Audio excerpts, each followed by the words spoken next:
On America's busiest railroad, failure was imminent. By 1975, more than half the legendary electric locomotives had broken down, and their supposed replacement, a hulking new engine mocked as a toaster, had just triggered a catastrophic 85 miles per hour derailment, threatening the corridor's collapse. But buried in that ridicule was a solution no one expected. Why did saving the nation's rail lifeline depend on an outsider almost nobody believed in? Subscribe for untold engineering sagas, because the answer starts with crisis, not glory. The GG1 was once the pride of American railroading, its streamlined shell gliding through the Northeast Corridor at 100 miles per hour. But by the mid-1970s, that iconic silhouette hid a grim reality.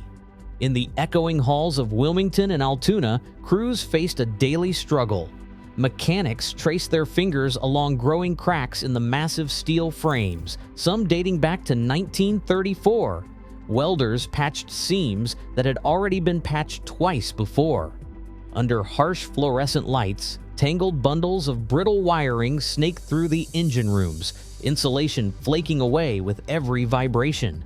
Spare parts, once easy to find, now came from scavenged hulks or custom fabricators. The GG's 12 traction motors, built for a vanished era of 25-cycle power, suffered repeated electrical failures. Technicians worked through the night just to keep a handful running for the morning rush. More than half the fleet sat silent, lined up in sidings or hidden behind shop doors. Each day, dispatchers gambled on which engines would make it to Penn Station and which would fail en route. The Northeast Corridor's busiest platforms grew more crowded, while the backbone of its electric service crumbled. For the men and women in the shops, the question was no longer how to keep the GG1s running, but how much longer they could hold out at all. General Electric's answer to the corridor crisis arrived with the weight of expectation and nearly 387,000 pounds of steel. The E60, a six-axle behemoth adapted from heavy-haul freight, was supposed to sweep aside the aging GG1 locomotives. But beneath its imposing frame, the design carried a hidden flaw. Engineers had stretched a freight locomotive for passenger speeds, preserving its rigid six-wheel trucks. On the Northeast Corridor's twisting, uneven track, those trucks began to wander, oscillating side to side at high speed, a phenomenon known as truck hunting. On February 24, 1975, E60 number 950 barreled north near Elkton, Maryland, pushing past 105 miles per hour during a test run. Suddenly, the locomotive left the rails, tearing up ties and ballast before grinding to a halt. The Federal Railroad Administration dispatched investigators to the scene, combing through twisted steel and gouged earth.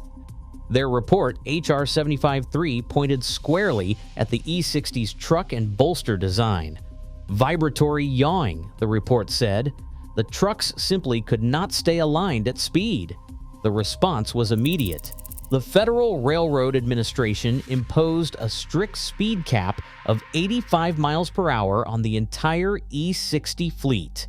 Overnight, Amtrak's great hope for the corridor was crippled, schedules slipped, and the promise of a homegrown replacement faded.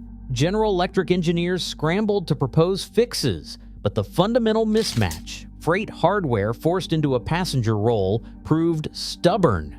As the E60 locomotives limped along at reduced speeds, Amtrak's search for a true high-speed solution was forced to look beyond American rails.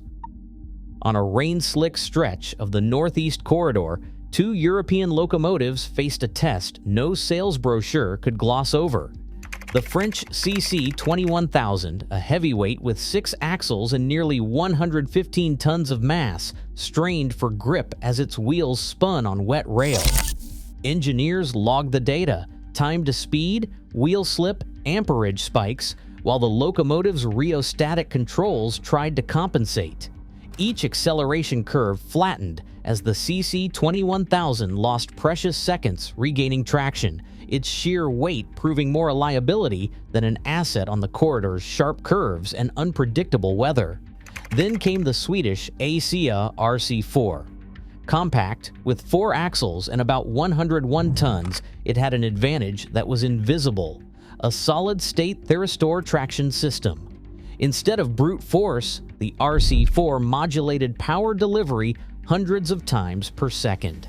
As rain pattered down, test engineers watched telemetry lines stay smooth. No wild spikes, no sudden drops.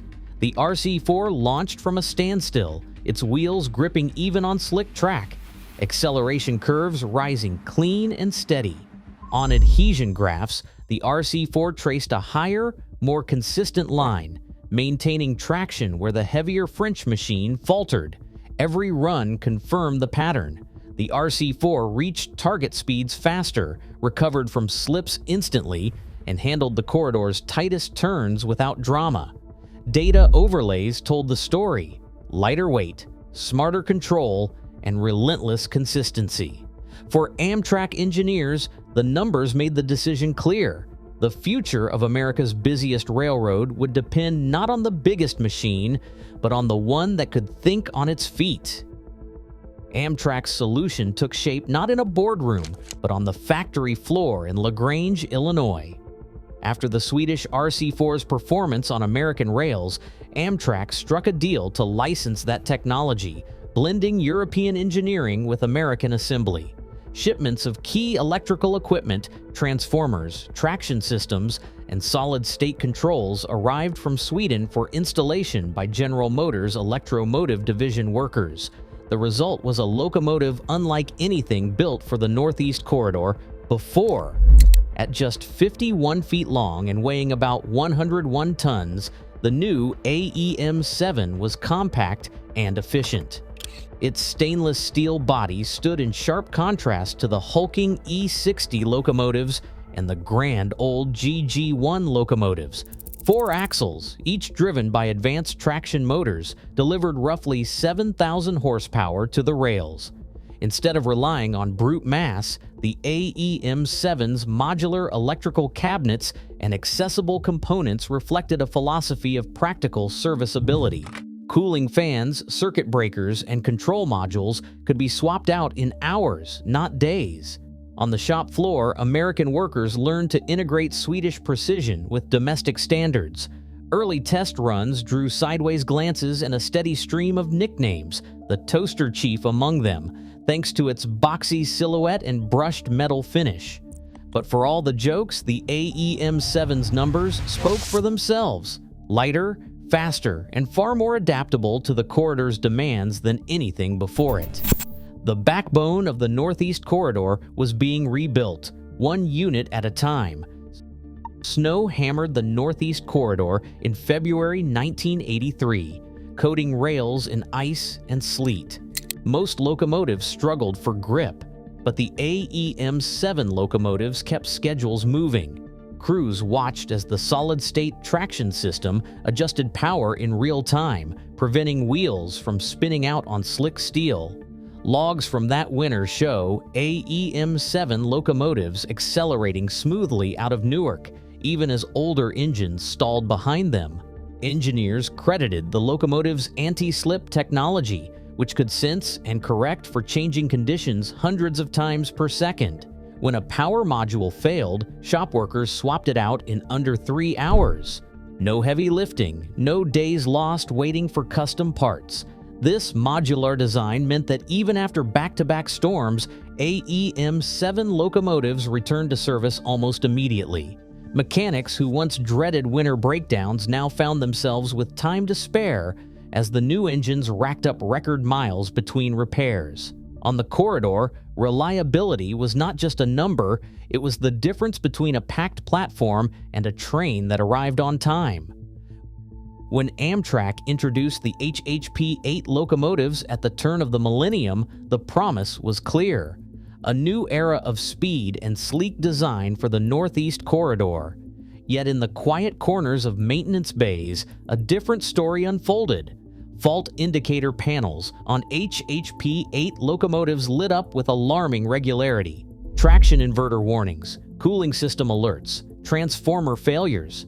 Technicians pored over fault logs, tracing patterns of breakdowns that refused to stay fixed.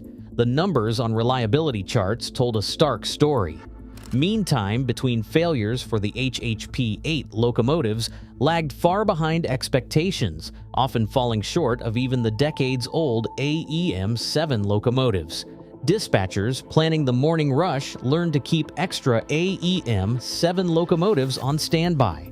Mechanics swapped out failed components on the new engines while the toasters kept rolling, racking up miles with steady, predictable performance.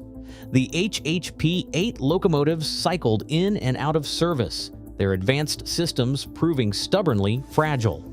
Instead of retiring, the AEM-7 fleet shouldered the burden for years longer than planned, carrying the corridor's busiest trains while their modern replacements sat sidelined. In the end, reliability, not innovation, decided which locomotives would keep America's busiest railroad on schedule.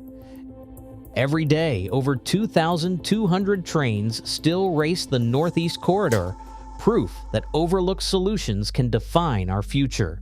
In a world obsessed with breakthroughs, it's the quietly reliable that keeps us moving. Sometimes, the legacy that matters most is the one nobody saw coming. Thanks for watching.